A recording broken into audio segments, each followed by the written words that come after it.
we've got a fantastic panel this morning. It consists of two Sherpas for the high-level panel on water, who really are going to set the tone, set the agenda for water internationally over the next 10, 15 years, I suspect.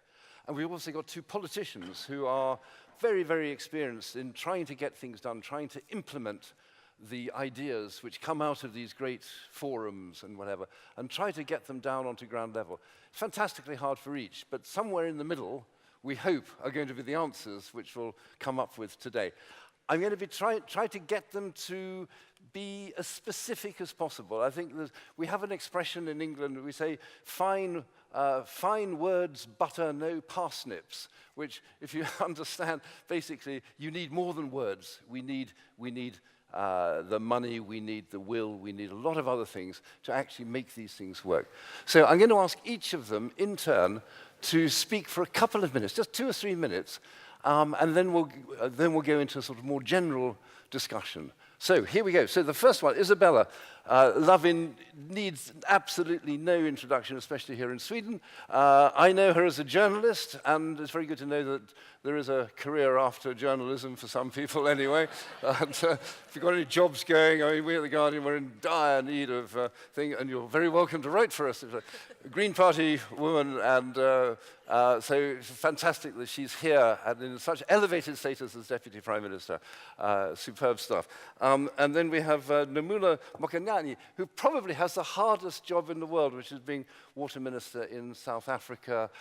Maybe second hardest after Isabella's, I'm not quite sure. But no, country obviously at the moment going through fantastic drought and El Nino and the whole of Southern Africa. Maybe you can talk about the reality of water and the problems there. So thank you very much for coming. And then we have Csaba Körösi, who's the first Sherpa, as I would say. Sherpas are these extraordinary people who basically do all the work, tell the prime ministers, tell the presidents what to do, and then don't take any of the blame when it doesn't happen. But Csaba's a great man working for the Hungarian president, and thank you for coming. And then finally, we have Henk Ovink, who's Special Envoy for International Water. Is that still right? I'm not quite sure. People change their jobs so often nowadays. But he's basically the man from the Netherlands and who knows more about water than the Netherlands. So thank you so much indeed for coming. Isabella, go ahead, set us off on the question is, and we've got the SDGs, we've got the climate agreement. Is that enough? I mean, can we actually implement those? I mean, how much further have we got to go? Well, listen, if we can implement the new SDGs, the Agenda 2030 in 15 years, we've come a very, very long way. So I think what we have now is the frameworks that we really need. The agreements that were made last year they were groundbreaking. And I think one of the major differences from other types of agreements was that the Agenda 2030 is for everyone. It's not only directed towards the developing countries, but it's also responsibility of the whole world, not only governments, but also organizations at local levels, cities, the private sector, the academia. Everyone needs to get involved. And I think that message is so extremely important to get across, because we can't just sit back and expect the governments to make all the difference, not even this government, which is trying to do a lot. I also have the privilege of being a minister not only of international development cooperation, but also with the addition of climate to my portfolio. And I see these two areas very much interlinked. I've been really we're all seeing the effects of climate change now, and how it is a major threat to poverty eradication and the equality, the distribution of wealth that we need to see happen if we're going to prevent wars, conflicts, migration, and different types of human disasters that we want to avoid.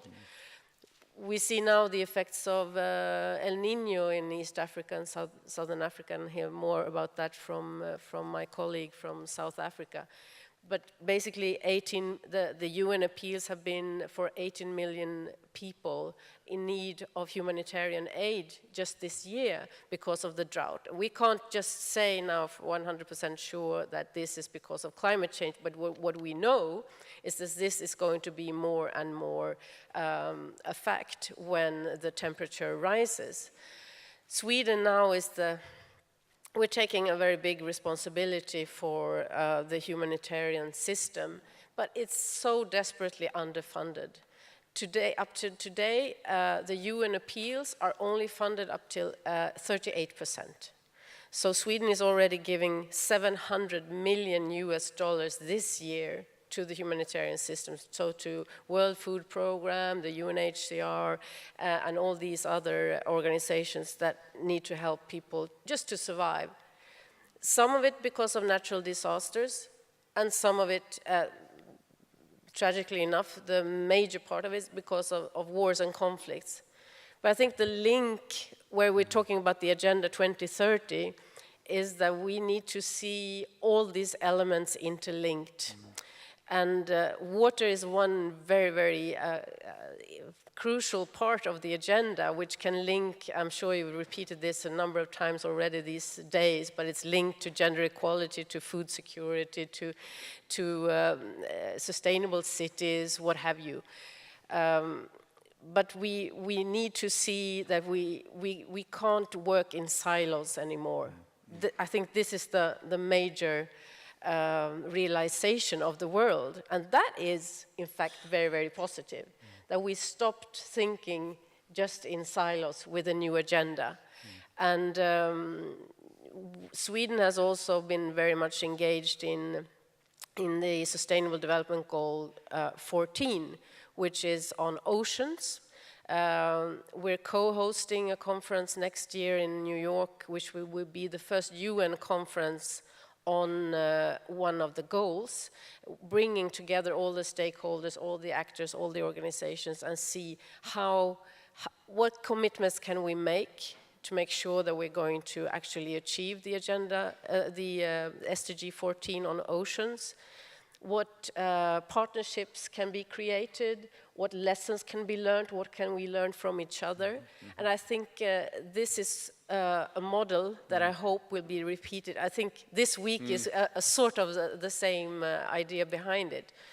But I think that's the way we need to work. Excellent. And it gives me a lot of hope for the future that we have the agenda. Thank you so much. Give us a quick hope for the future. I mean, you're in government now, you have enormous responsibilities, you actually have what have you actually achieved, and what would you hope to get to in terms of climate change and water within a couple of years? So you'll have had another 2 years. I was told that you are increasing the spending on climate change considerably. Is that right? Absolutely, and this government has increased our budget for climate change and the environmental budget so far by almost 50%. We're going to present a new budget, and I'm not going to reveal the news already, but it will be increased even more. So we're now the biggest donor per capita to the Green Climate Fund, which will help poor countries for both adaptation and mitigation. We're also really focusing throughout our bilateral development cooperation to support the transition to green energy, to renewable energy, which is also very much linked to water and I would also say gender equality, because it's very much the work of women to go and get the firewood and go and get the water. So if they have access to renewable energy, then so much time will be liberated for women and girls to be educated and also contribute to development. Let's come back to that. Thank you very much indeed. Csaba, I mean, and thank you very much for coming. You're on this high-level panel for water. What exactly are you trying to do? I mean, is it just another talking shop, or I mean, are you actually going to get anything done, or are you going to hand the tablets down to prime ministers and deputy prime ministers and say, now that's what we do? What are you actually going to come up with? When are you going to come up with it? And what's it going to say? First, let me address still the question of urgency with 2 sentences. how water agenda is linked to the climate agenda. We have heard already from Manuel this morning that 80% of the adaptation is always water-linked, and even part of the mitigation is also water-linked. But let's think in proper time frames. We have two crises at hand. They are unfolding now on our eyes: the climate crisis and the water crisis. We have about 30 to 50 years to curb climate change. We don't have that much time to curb water crisis. If the water management is not prepared for the impact of the climate change that is still going to unfold, never mind what we do now, in the forthcoming 15 to 20 years, then our adaptation is doomed. So the water agenda should be put on the top of the priority list, should be put very high on the agenda. This is the task number one for the panel. So put water even above climate? Absolutely. Well, together, integrated, right. Yeah. But when actions must be considered, I think we are not that bad with the climate actions. Yeah. It's rather sophisticated, but we are lacking way behind with the water, despite the fact that the water crisis is approaching faster. I completely agree. Thank you for saying that. The second, pretty much echoing what Isabella has said, link with other areas. Link water sector with other areas. We are not seeking purely water solutions. We have to think solutions that are very deeply rooted on the water sectors, but have organic relationship with other areas of our life, development, finances, technologies, and social life. And the third one, jumpstart the implementation. We have 15 years, according to the SDG program, the Agenda 2030, but we don't have a day to be lost. And to unfold large-scale projects and shifting of minds, which is the most difficult, we cannot afford what we have done actually in the case of the MDGs. The first 5 years were lost. We cannot last a single day. So the panel is going to come up with a kind of action plan which will be shown to the world on the 21st of September. So we are now in the kitchen. Those 5 big areas where the panel believes the impact should be done, first and foremost, are the following. Strengthen the resilience of economies and societies. The second is improve the access to safe water and sanitation. The third is actions on the urban water agenda, where most of our problems are concentrating and most of our opportunities are coming up.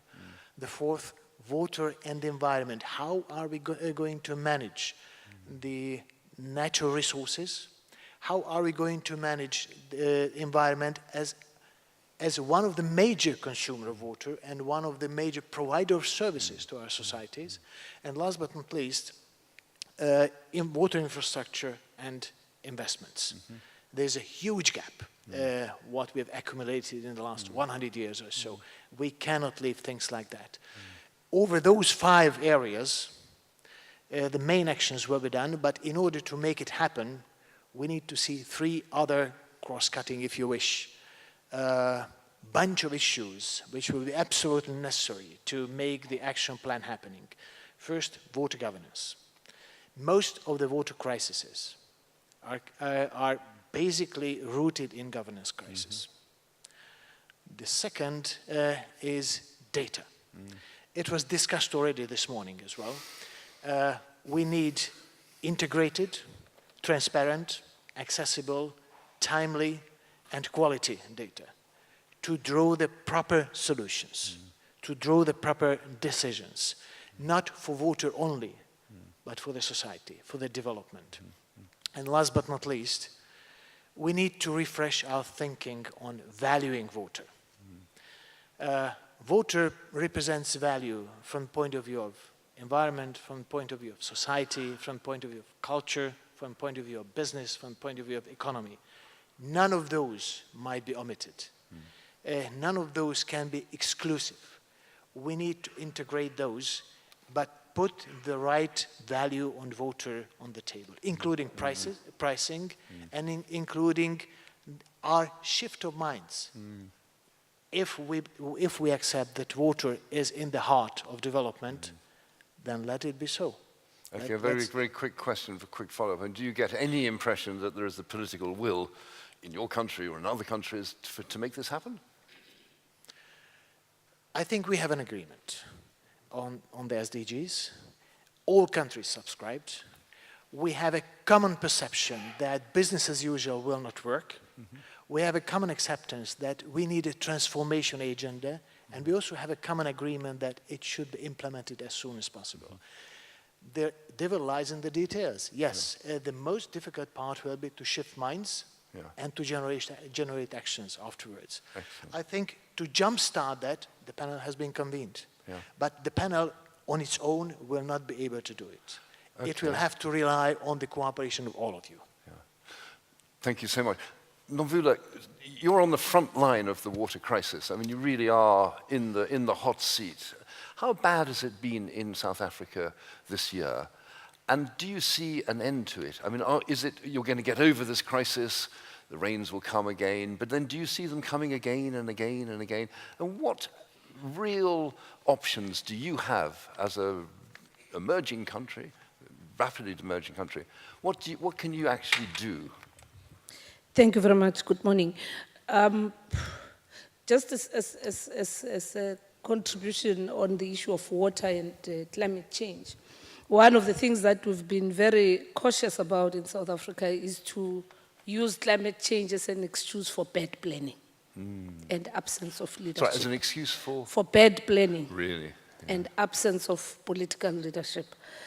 And prior to even the global acceptance and appreciation of climate change, in the first 15 years of our democratic dispensation, South Africa made a review of those 15 years, and amongst other things was to come with a national development plan, Vision 2030, which then called for the transformation of the entire system of governance in South Africa, as well as looking at issues of inclusive growth and promotion of peace and stability. And immediately thereafter, which was towards the end of the implementation of the MDGs, was to then evaluate the impact of the work that has been done in the area of water and sanitation. And we can proudly say that we have been able to surprise ourselves that in the first 20 years of the democratic dispensation, we actually went beyond what was expected of us on the MDGs. Why did that happen? It was precisely because of political leadership. It was and continues to be because of the significance of partnerships in the water sector.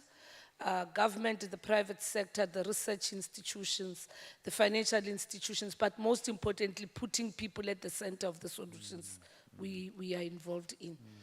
And then the establishment of a standalone department. I'm the first minister in the history of South Africa to be responsible solely for water and sanitation. As a catalyst department that then deals with issues of international relations, peace and stability, particularly because of us having shared basins with various neighboring countries, dealing with inclusive growth, promotion of a knowledge-based economic growth, investing on research, and the last thing, reviewing of our own very highly fragmented policies that historically were looking at water as another tool for separate development and racial discrimination. Therefore, what we are dealing with now, yes, we're dealing with the effects of climate change as we continue also to redress the inequalities. What has been quite a success is that there has been a buy-in across different sectors, and there is a common message now that begins to say you cannot use climate change as an excuse for bad planning. Let's plan together. Let's use research as a means that can give us credible information and on time and real, that can also direct us where to start. And part of what we have been able to do is to look at our own aged infrastructure.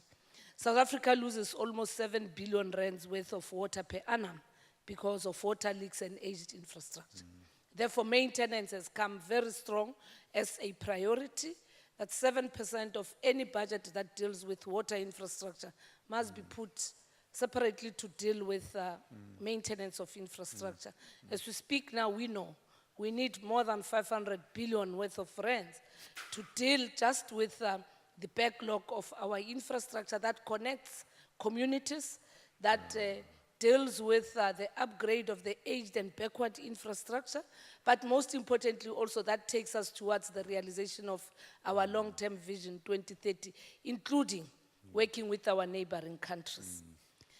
The other thing that we have also put as a priority, it's around working together with the investors, such that what we put first are the national interests. And anyone who comes in to interact with us on solutions, national interests have to be put forward so that then we do not also continue to be perpetually dependent, either in terms of financial support or in terms of information sharing and the solutions. And hence, therefore, the process that we are now, as part of the implementation of the SDGs that we're building, is for the first time, a South African water infrastructure agency that will then bring all agencies and institutions under one roof.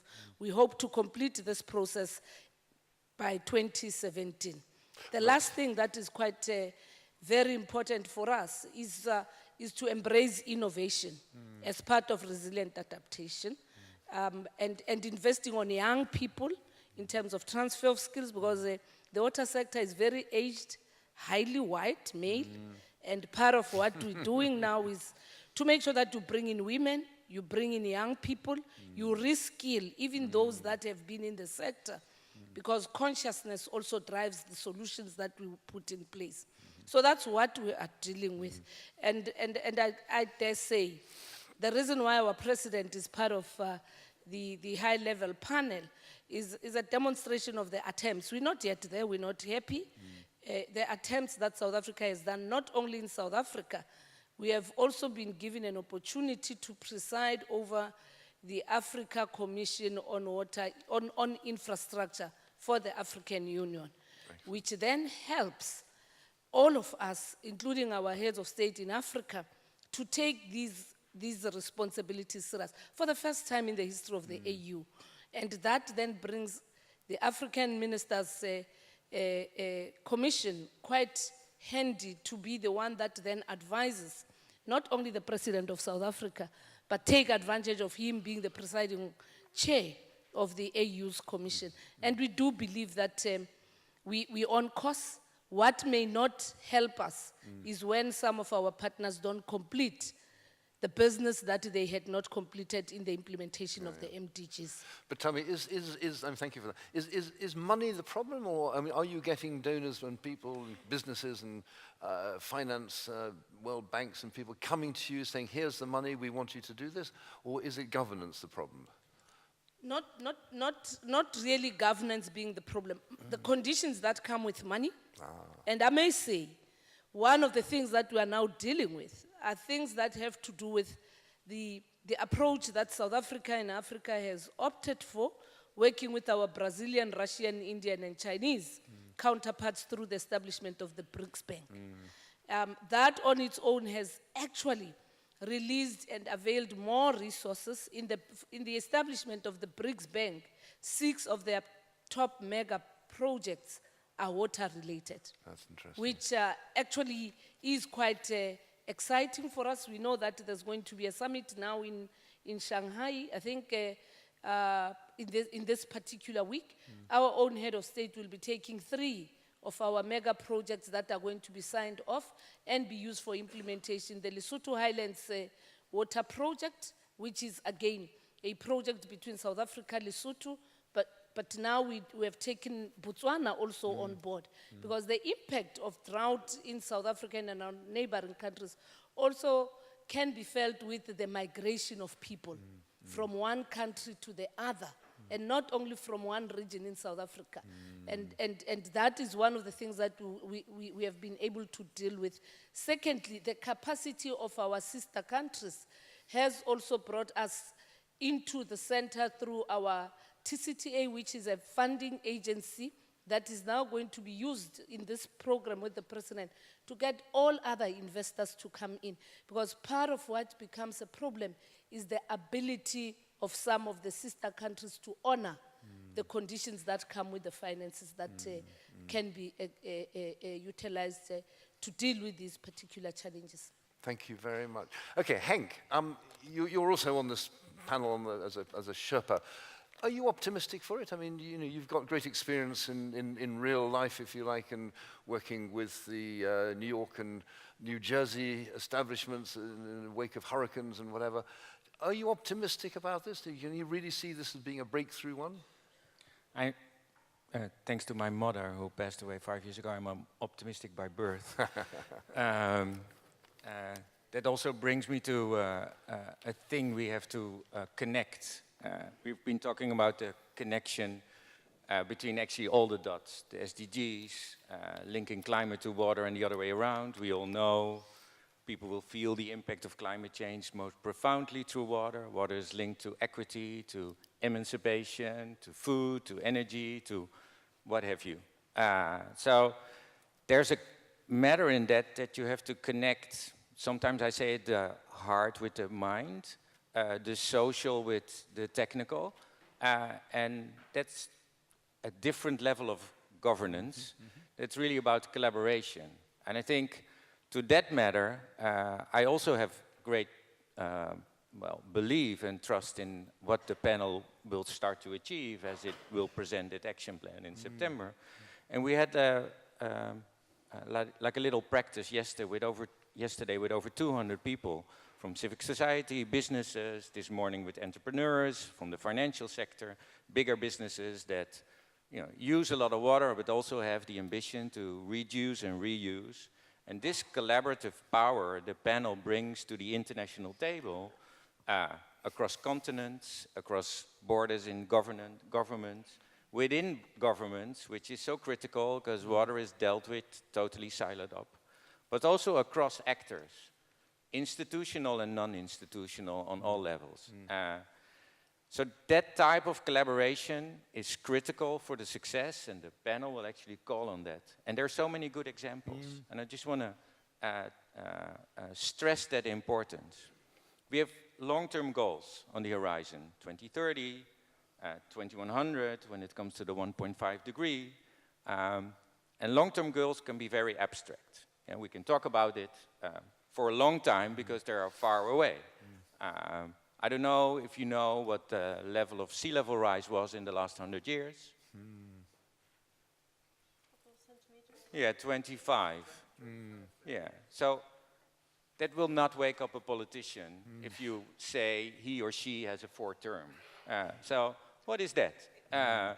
25 centimeters in 100 years, that's 2.5 centimeters a year. Even my shoes, it's like almost won't get wet.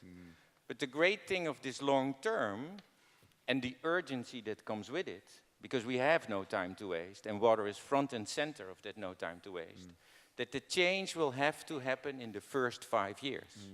We have to change the curves now. And those 5 years are ideal for a business case, for a collaboration across public and private, but also for a political term. And bring that back to the Netherlands, we have elections next year. Our government will have to present an action plan for those 4 years ahead of them to actually have that change, not on the agenda, but towards implementation. So that makes hope again that the urgency of that long term brings it back to the short term. And that's where we come in as a panel with our approach we call transformative. Long term is always a plan on the shelf. Short term, before you know it, becomes an incident. But if you connect both, you actually have a comprehensive and integrated approach. If you do that inclusive, connecting all within your government, but reaching across the aisle from a political point of view, but also reaching across public and private, institutions and non-institutions, and have a transparent a process you can monitor, then it becomes accountable. And with the 4 or 5 years, it's also a great opportunity for investors. That transparency with the data that is so needed, with the transparent governance and the collaboration, will bring in the business sector, because water is not only a threat, it's an opportunity for investment. And then last, for my optimism, is we have to dare to start. We wait too long. We think everything has to be perfect. Forget it. Nothing will be perfect. If we don't start, be transparent, monitor, learn, evaluate, and bring that back into our learning, if we don't start, we'll never spend any of those dollars. So there's a promise of a Green Climate Fund with the World Bank, the ADB, and all the other banks in Europe and across the world, private sector investment, ready to invest. Also in projects that are not yet fully fulfilled. Dare to start. And I think the panel in their regions and in their collaborations, we have great collaborations with the countries in the panel and outside the panel, so we have to increase that coalition, has to dare to start so you can set examples. Examples that inspire, that you can evaluate what went wrong and right, and that you then can scale up and replicate across the world. That's, you know, the reference to what we did in New York after Hurricane Sandy for President Obama. That's what we're doing in Vietnam, in Myanmar, and in other places, and in South Africa. That's the thing we have to put on the agenda. Those great examples that are evaluated and can set an agenda for change. Thank you. I'm getting a real sense of optimism, or sort of something rooted in reality here. Okay, so we haven't got very much time, unfortunately. I'd love to talk to each of you for a long time. Maybe you could just go, if you were Prime Minister, if you were President, if you were the head of the UN, if you were, what would you do? What one thing would you recommend to your governments that they did to improve the water climate situation? One thing. Is it money? Is it information? Is it knowledge? What is it? What is it? What would you say to your government or your people? What would you say? Well, I think, I'm the Deputy Prime Minister. So I know. So if I was the Prime Minister, what would I do differently? Yeah. You can be honest with us. Yeah. You can no, but there's not one single silver bullet. I think we all agree on that. And I think what we've done in Sweden, which I would recommend many other countries to do, and I think you also pointed to that, is that we actually put together a cross-party committee across the aisle to the other, let's say, the opposition parties, to sit down with the Swedish goals for the generation. So where do we want this generation to leave off to the next generation? And it's been very, very successful work. We now have a cross-party, from the left to the right, an agreement to, for instance, reduce the emissions from the transport sector by 70% to 2030, and to be a carbon neutral country by 2045. So even if we lose the next election, this is what we got through, to have this broad agreement on that. This government wants to be even more ambitious and go even further. But I think we need to have these long-term targets, and then we need to get started right away. And there we also, the silver bullet, it can't be just, focusing on water. I think the synergy between energy, nutrients, sustainable agriculture and water, for instance, with sewage treatment, that we've done a lot of mistakes in Sweden, in the developed world for a very long time. Look at the Baltic Sea out here. We're one of the the richest regions in the world. Even so, we managed to almost destroy the Baltic Sea. We've overfished it. It's really full of long-term pollutants such as PCB and dioxin, which is in the fish, so it's actually not recommended for pregnant women or women in a fertile age to eat the fish. And it's also completely eutrophied. But what we can do now, what we can share experience is that, so we can actually clean the water, and we must also think through all the chains so that the remains of the sewage treatment can be used for eutrophication, and not now it's deposited like toxic waste, because it contains, you know, different types of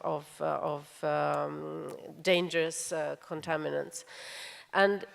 But we can also use it for producing biogas and solving the energy issue. So there's so many win-win situations that we can do. And one last point, and that is on ecosystem services. That, I mean, mangroves and coastal regions and so on, we need to look at that because it's such an important element of producing water, and we need to see the gains of actually protecting the natural ecosystems for producing water. Thank you very much. If ever you want to transfer to the British government, you're very welcome to come. We have many things to learn. Csaba, what can we learn from the Hungarian experience and what you're learning from the high-level panel? Is there one thing, or can you condense it to anything? Let me share first of all what Isabella said. I hardly believe that there should be any single entry point, because on the first day you will end up in a picture where everything is interlinked with everything, and that's why the 17 SDGs has modeled life. But once we accept that we need an integrated approach to our development, my bet would be first to see, once we accepted that notion, first to see how to deblock actions. What is the reason, while we understand that we have an integrated approach, our governance and policies are still not serving well enough the implementation of integrated approach? The second, I would say, what is holding back the technology development to serve that integrated approach? Let's deblock it. And third, but last, what is the stumbling block on the water sector and in broader terms, water-related development on the investments?